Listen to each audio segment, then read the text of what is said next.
정진상, 김용하고는 이재명 당시 성남시장이 대선 나간다고 그래갖고 캠프 꾸린다고 했을 때 거기서 만났고 그러니까 인정상 의리상 간 겁니다.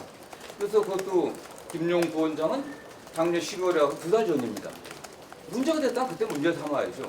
그 다음에 정진상은 기소되기 전에 가면 또 말 맞힌다 할까봐 기소가 다 수사 다 끝나고 기소된 이후에 갔던 겁니다.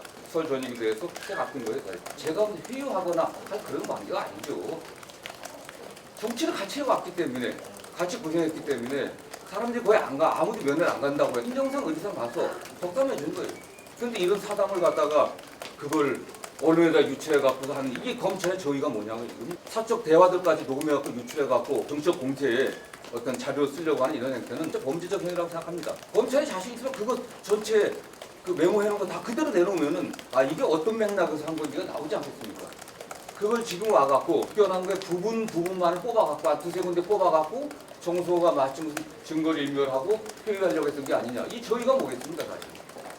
이재명 당대표에 대한 구속영장 청구를 하면서 거기에 도주미 증거인멸의 우려, 뭐 범죄에 대한 소명 이런 게 있어야 되니까 아 이렇게 하고 측근인 뭐 정성을 통해서 이렇게 회유하려던 게 아니냐. 일부에서는 무슨 특별면회를 해갖고 국회의원이 마치 특권을 어떤 특혜를 받은 것처럼 말씀하는데 지금은 특별면회라는 게 없어졌습니다.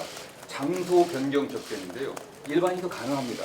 제가 한 20년 넘게 변호사로 활동을 했고 또 많은 정치적인 사건들을 관여했기 때문에 제가 했던 얘기 대부분은 재판 준비를 어떻게 해야 되냐. 직접적인 증거가 없고 전문 진술에 의해서 기소된 거기 때문에 천장 부재 증명, 그 영어로 알리바이입니다. 무죄 입증하려고 하면 알리바이가 있어야 될 거 아니겠습니까? 이런 얘기를 지금 한 60, 70% 정도 했습니다. 어떻게 운동해야 되는지 운동 얘기 한 20, 20%하고 또 시간이 남아갖고 이런저런 얘기한 거예요. 입장이 밖에 상황이 어떻게 돌아가냐. 정부 여당이나 이 정권이 하는 거 보면 굉장히 힘들게 가고 있지 않은 저게 이렇게 가다 보면은 다음에 이재명이 대통령이 되지 않겠냐. 이렇게 얘기했습니다. 푹 쉬고 어쨌든 무죄 밝히려고 노력을 하고 그러다 일단 알아 이런 취지로 얘기했던 겁니다. 검찰 아니면 이런 걸 유출할 수가 없는 거예요.